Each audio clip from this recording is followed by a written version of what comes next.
फूल नगर के करीब एक खूबसूरत जंगल था। उस जंगल के जनूबी हिस्से में जाने वाला शख्स कभी लौट कर वापस नहीं आता था। फूल नगर के लोग कहते थे कि वहां एक देव रहता है जो सबको खा जाता है। दाऊद नौजवान लड़का था। उसे जासूसी नावल पढ़ने का बहुत शौक था। अपने कैमरे से तस्वीरें उतारने का उसे बहुत जुनून था। खूबसूरती हो या फिर सस्पेंस की चीजें वो अपने कैमरे में कैद कर लेता था। जंगल के जनूबी हिस्से की कहानियां सुन सुनकर उसकी जासूसी रग भड़कने लगती थी। वो हैबतनाक देव को अपनी आंखों से देखना चाहता था और उसकी तस्वीर अपने कैमरे में उतारना चाहता था ताकि सबको दिखा सके। वो बहुत बहादुर नौजवान था। एक दिन दोपहर को उसने सबको सोता छोड़कर अपना कैमरा उठाया और चल पड़ा। आखिर वो जंगल के जनूबी हिस्से में जा पहुंचा। थोड़ा आगे जाकर उसे एक घर नजर आया। वो उसी में दाखिल हो गया। उस घर में 7 परियां रहती थीं। उन पर एक देव ने जादू कर रखा था और वो अपने परिस्तान वापस नहीं जा सकी। परियों ने बताया कि इस तिलिस्म का सिर्फ यही तोड़ है, कोई आदमजात आधी रात तक यहाँ रुके। अब जो शख्स रात को यहाँ रुकता, देव आधी रात के बाद आकर उसे मार डालता था। दाऊद ये खतरा मोल लेने के लिए तैयार था क्योंकि बहुत सारे लोग अपनी जान गंवा बैठे थे।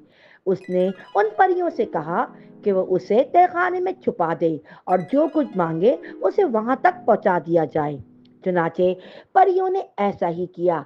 आधी रात के बाद आधी रात के बाद देव सुरंग के जरिए तहखाने में जाने के लिए दाखिल हुआ। जैसे ही उसने सुरंग में पहला कदम रखा, वहां कांटे पड़े थे।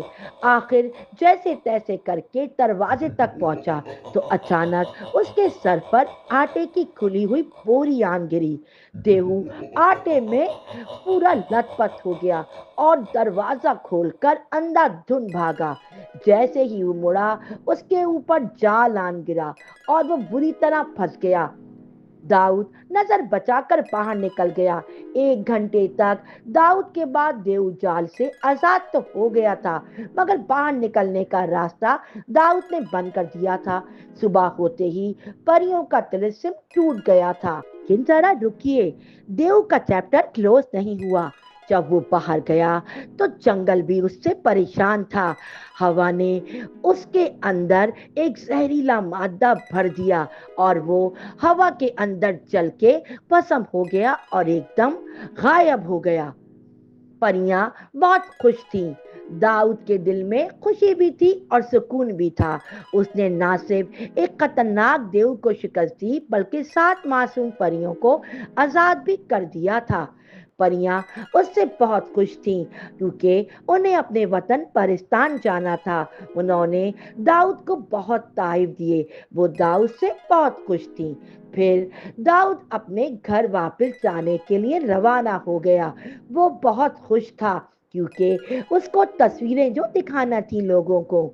जब वो अपने घर पहुंचा तो सब लोग उसकी बहादुरी सुनकर हैरान रह गए। उसने अपने कैमरे में ली गई तस्वीरें भी सबको दिखाई। अब जंगल के जनूबी हिस्से का खौफ खत्म हो चुका था। फूल नगर के लोग दाऊद को हीरो मानने लगे। बच्चे उसकी कहानियां सुनकर खुश होते और उस जैसा बहादुर बनने का ख्वाब देखते। दाऊद ने भी ये सबक सीखा कि हिम्मत, अकल और सब्र से हर मुश्किल को शिकस्त दी जा सकती है।